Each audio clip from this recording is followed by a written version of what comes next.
Students, आज हमने next chapter start करना है sport and movement. So sport and movement के अगर देखा जाए, स्पोर्ट का मतलब होता है सहारा देना। ये कौन सा स्पोर्ट है? SUPPORT। इस स्पोर्ट का मतलब होता है सहारा देना, किसी भी चीज को सहारा देने को अगर इसका इंग्लिश में मीनिंग दिया जाता है सहारा देना। तो हमारे चैप्टर का नाम है स्पोर्ट एंड मूवमेंट, यानी इसमें हम क्या देखेंगे कि किस तरीके से जो लिविंग ऑर्गेनिज्म है वो चलते फिरते किस तरीके से हैं। ठीक है, अब जो है ना जो ऑर्गेनिज्म है जिनका मास बहुत ज्यादा है, ठीक है, उनका क्या होता है, उनके साइज बड़ा है तो उन्हें क्या चाहिए होता है, उन्हें बहुत ज्यादा सपोर्ट चाहिए होती है कि वो क्या करें, उन्हें एक सहारा चाहिए होता है खुद को इकट्ठा रखने के लिए। ठीक है, उनके साइजेस बड़े, जैसे एलिफेंट की बात करें तो एलिफेंट को एक सपोर्ट चाहिए होगी कि उनके सारे स्ट्रक्चर जो है इकट्ठे रह सकें। इसी तरीके से ये किसके लिए, उन ऑर्गेनिज्म के लिए ज्यादा जरूरी है जो लैंड पे रहते हैं, जैसे एलिफेंट है। ठीक है, हमें पता है कि जो है ना मूवमेंट और लोकोमोशन जो है, चलना फिरना जो है एनिमल्स का कैरेक्टर है।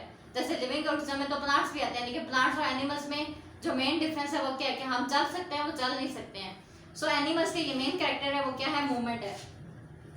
मूवमेंट जो है वो एक जनरल टर्म है जिसका मतलब होता है कि हम जो है ना अपनी जगह जो है वो चेंज कर देते हैं। एक जगह से दूसरी जगह जाने को क्या बोला जाता है? मूवमेंट बोला जाता है। जैसे हम चल के एक जगह से दूसरी जगह जा रहे हैं तो उसे मूवमेंट बोला जाता है। और ये किस तरीके से होती है? फुल बॉडी की मूवमेंट, यानी हम टांगों से चल के जाते हैं तो ये फुल बॉडी जो है एक जगह से दूसरी जगह मूव कर जाती है।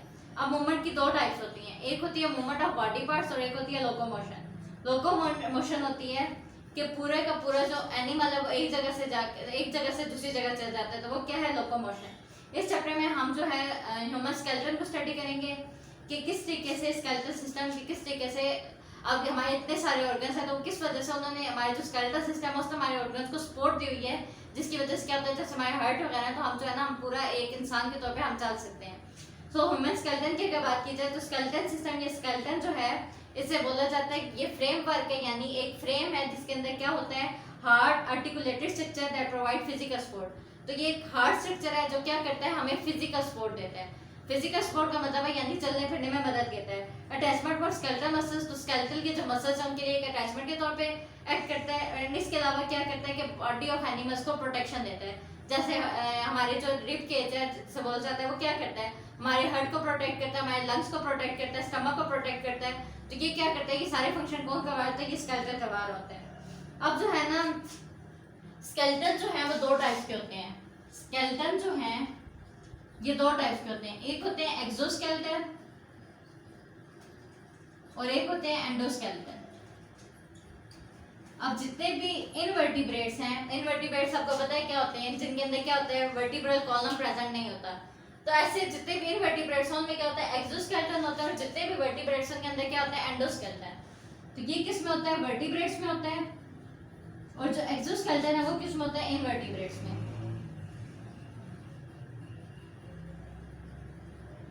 ठीक, तो ये होता है इनमें। इसी तरीके से अगर देखा जाए तो एक्सोस्केलेटन का मतलब है कि ये जो इनका स्केलेटल सिस्टम होता है आउटसाइड द बॉडी प्रेजेंट होता है।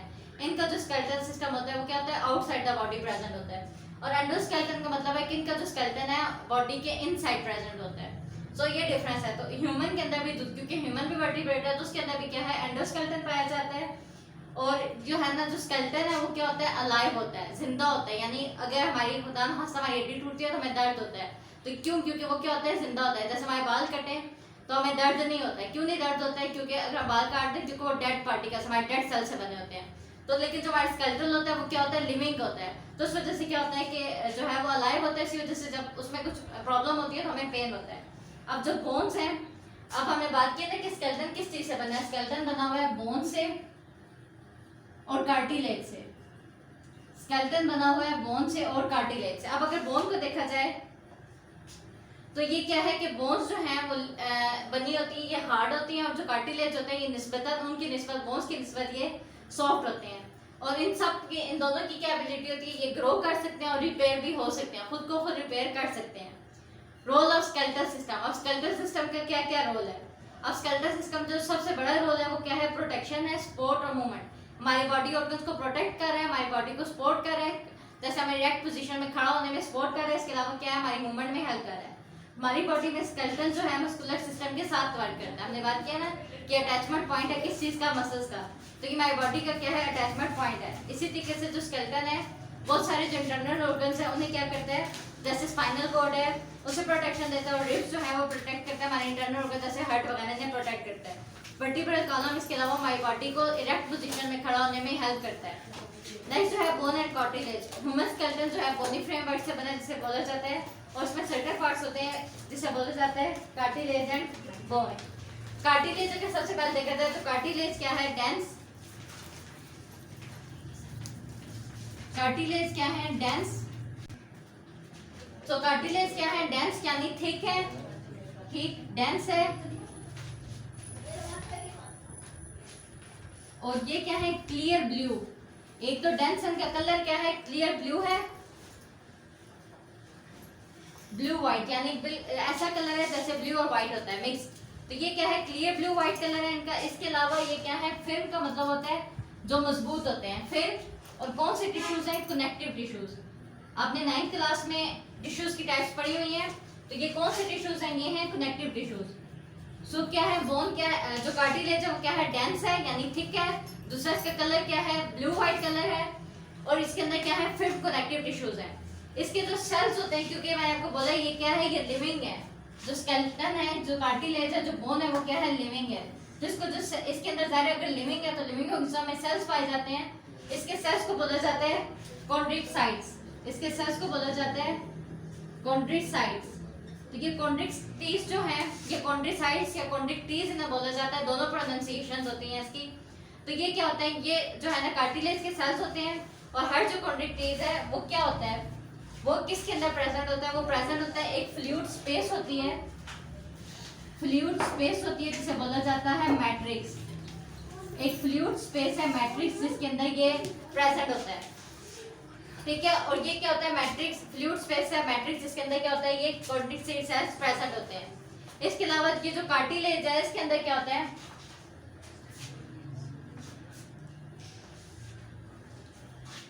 अब ये जो मैट्रिक्स है इसके अंदर क्या होता है, इसके अंदर होते हैं कोलेजन फाइबर। इसके अंदर होते हैं कोलेजन फाइबर।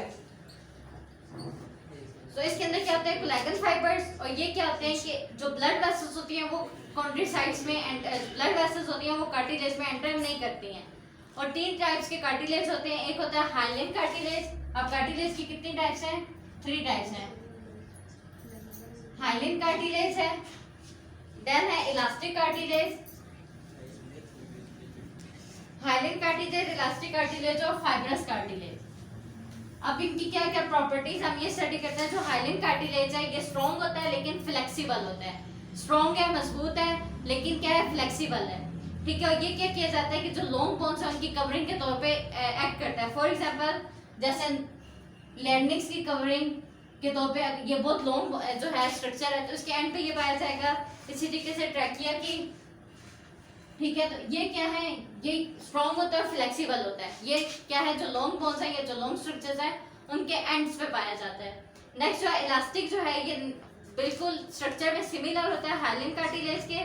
और ये क्या होता है, स्ट्रॉन्ग होता है, लेकिन इसकी जो इलास्टिसिटी होती है वो क्या होता है कि इसके अंदर क्या होता है, उसके अंदर जो है इलास्टिसिटी इतनी नहीं है। इसके अंदर क्या होती है, इलास्टिसिटी बहुत ज्यादा होती है।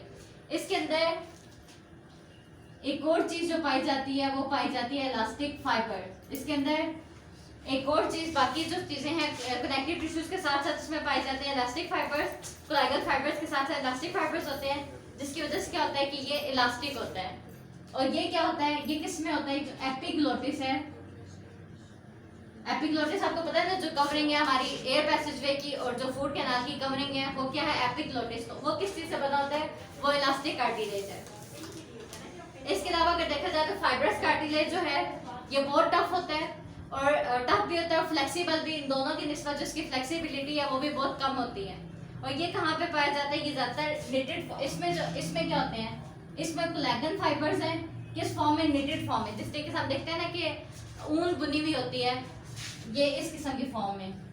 तो ये किस फॉर्म में पाया जाता है, इस किस्म की फॉर्म में ये पाया जाता है। इसी वजह से इसके अंदर क्या होती है, जो इसके अंदर इलास्टिसिटी होती है वो बहुत ज्यादा कम होती है। और ये किस में पाया जाता है, जो इनवर्टिब्रेट डिस्क है,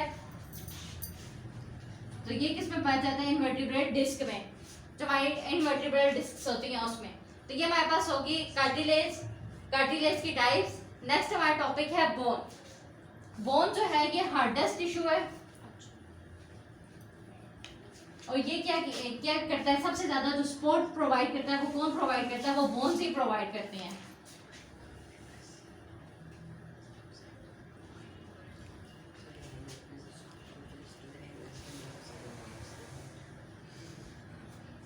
तो सबसे ज्यादा जो प्रोवाइड करती हैं वो बोन जो है सपोर्ट प्रोवाइड करता है। बोन को अगर देखा जाए, कार्टिलेज भी जो है वो कनेक्टिव टिश्यू है, बोन के अंदर भी क्या है, कनेक्टिव टिश्यूज हैं।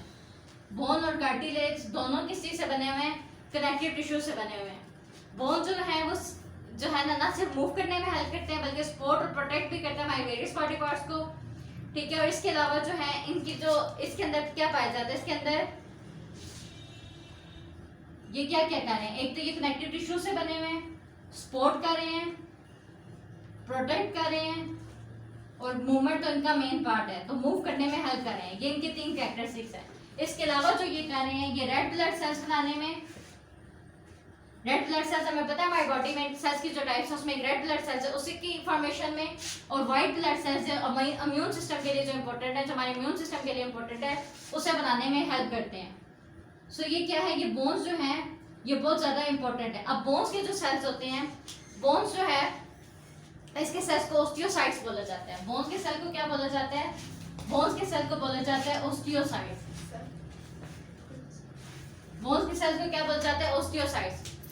ओस्टियो जो है बोन के लिए टर्म यूज की जाती है, उसके सेल्स को बोला जाता है ओस्टियोसाइट्स। अब जो बोन है इसके अंदर क्या होते हैं, इसके 2 स्ट्रक्चर होते हैं, एक होती है आउटर लेयर और एक होती है इनर लेयर। बोन की 2 लेयर्स होती हैं, एक होती है आउटर लेयर और एक होती है इनर लेयर। अब ये जो आउटर लेयर है बोन की उसे बोला जाता है कॉम्पैक्ट बोन, और जो इनर लेयर है उसे बोला जाता है स्पंजी बोन। आउटर लेयर को बोला जाता है कॉम्पैक्ट बोन और इनर लेयर को बोला जाता है स्पंजी बोन। स्पंजी बोन में क्या होता है, स्पंजी बोन में बोन मैरो प्रेजेंट होता है, जो क्या करता है, बोन मैरो जो है रेड ब्लड सेल्स की और व्हाइट ब्लड सेल्स की फॉर्मेशन में हेल्प करता है। तो स्पंजी बोन में क्या है, बोन मैरो है जो कि इसमें हेल्प कर रहा है रेड ब्लड सेल्स और व्हाइट ब्लड सेल्स की फॉर्मेशन में। इसके अलावा इसमें क्या प्रेजेंट है, बोन मैरो के अलावा इसके अंदर ब्लड वेसल्स भी इसके अंदर प्रेजेंट होती हैं। अब कार्टिलेज में हमने बात की, कार्टिलेज में ब्लड वेसल्स एंटर नहीं हो सकती, लेकिन बोन्स के अंदर क्या हो सकती हैं, ब्लड वेसल्स एंटर हो सकती है। कॉम्पैक्ट जो बोन जो है, जो आउटर लेयर है वो क्या होती है, वो हार्ड होती है। जो स्पंजी बोन होती है वो इतनी हार्ड नहीं होती है।